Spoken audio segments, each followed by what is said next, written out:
जिउँदै गाईलाई ढुङ्गाले हान्दै बल जबरजस्ती कर्णाली नदीमा बगाएको दर्दनात्मक दृश्य अहिले सामाजिक सञ्जालमा भाइरल भइरहेको छ। यो घटनाले केवल गाईप्रतिको क्रूरताको चित्रण मात्र गर्दैन, बरु हाम्रो समाजमा गहिरो रूपमा जरा गाडेको अन्धविश्वास र अमानवीयताको कटु यथार्थ पनि उजागर गर्छ। दर्शकबिन, कर्णाली नदीको किनारमा दर्जनौं मानिसहरू उभिएका थिए।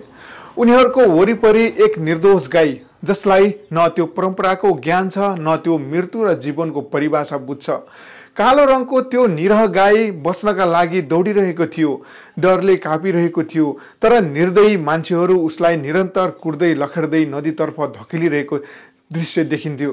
नदीमा डुब्ने डरले गाई पटक पटक किनारमा आउन खोज्छ, तर ती मानिसहरूको मन यति कठोर भइसकेको थियो कि एक पटक पनि सोचेनन् त्यो जिउँदो प्राणीलाई पनि दुख्छ, यसलाई पनि पीडा हुन्छ। ढुङ्गाले हिर्काउँदा, लौरोले पिट्दा गाई छटपटाउँछ, तर निर्दोषता कुनैको मन पलाउन सक्दैन। अनन्त कर्णाली नदीको तेज बहावमा त्यो गाई निरह बग्छ। स्थानीयले यसलाई गौदान भनेर परिभाषित गरेका छन्। परम्पराको नाममा भइरहेको त्यो अन्धविश्वास देख्दा जो कोहीलाई पनि संवेदनशील मन दुख्छ। के मृत आत्माको शान्तिका लागि अर्को निर्दोष प्राणीलाई यति बर्बर तौरले मर्न दिनु न्यायसङ्गत छ? के यस्तो हिंसात्मक क्रियाकलापको साँच्चै नै पाप मेटिन्छ?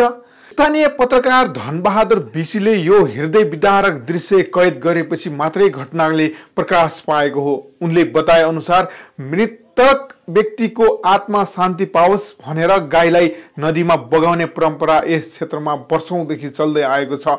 तर यस्तो क्रूर परम्परालाई निरन्तरता दिनु मानवताको सबैभन्दा गम्भीर अपराध होइन र? यो केवल एउटा गाईको पीडाको कथा मात्र होइन, यो हाम्रो समाजको मानसिकता र चेतनाको स्तर मापन गर्ने ऐना पनि हो।